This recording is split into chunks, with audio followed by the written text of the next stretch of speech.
Hi guys, Pete Mazaris, the Home Inspector Mentor, here to talk to you about when I stopped marketing to realtors. At what point in my business did I get to the point where I had more work than I can handle and I stopped marketing? And this probably happened as I look back in my business about I would say probably 10 to 13 years into the business. I had grown my referral sources to the point where, um, I didn't have to step foot into a realtor office or send a free inspection offering or a discount offering or do anything with the real estate community because I had already won over enough referral sources to keep me busy. And because I was, several years into my business, I also had a nice clientele of past clients who had will continue to refer me to their friends and family.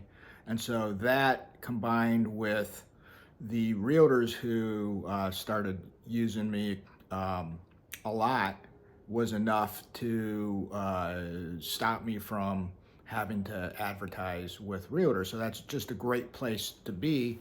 Of course, you know that I'm a big fan of discount coupons and cards to realtors in the early days and establishing a best-in-class process and communication process on site and via the report, and that won over many, many, many, many, many realtors and clients.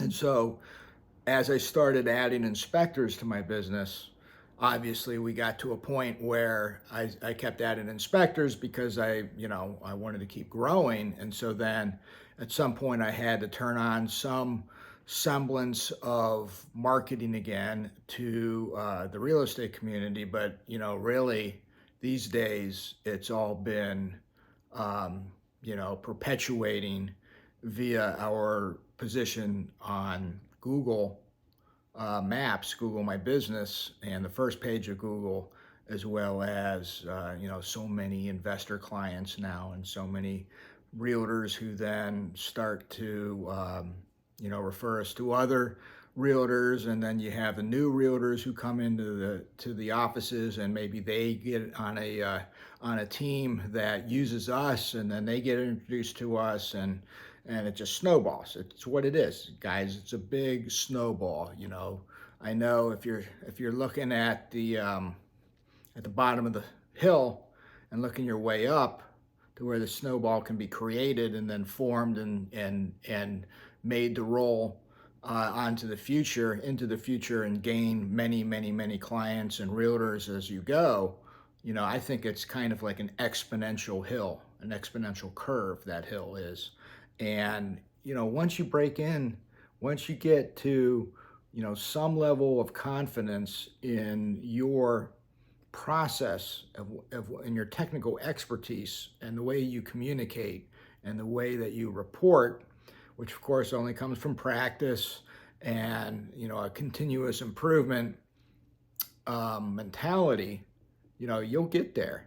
And it just, there's some lean times that you have to go through to get there. But once you do get there, then you start to establish really a good business that perpetuates.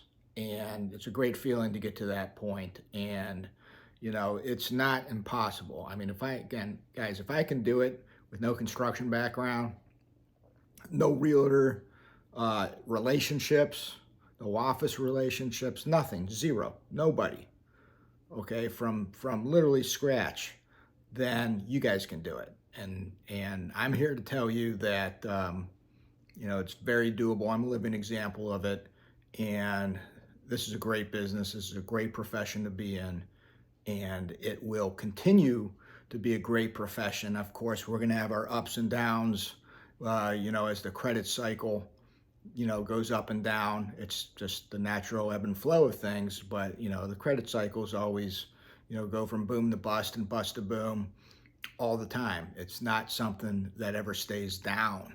And so even though we may be in a down cycle right now, once we're out of that, then it's going to be gangbusters. And this is the time where you focus on, marketing to those realtors and honing your process so that you can get to the point where, hallelujah, you can stop marketing to the realtors and just start enjoying your business and watching it grow and maybe starting to add personnel to it. So hope this is helpful, guys.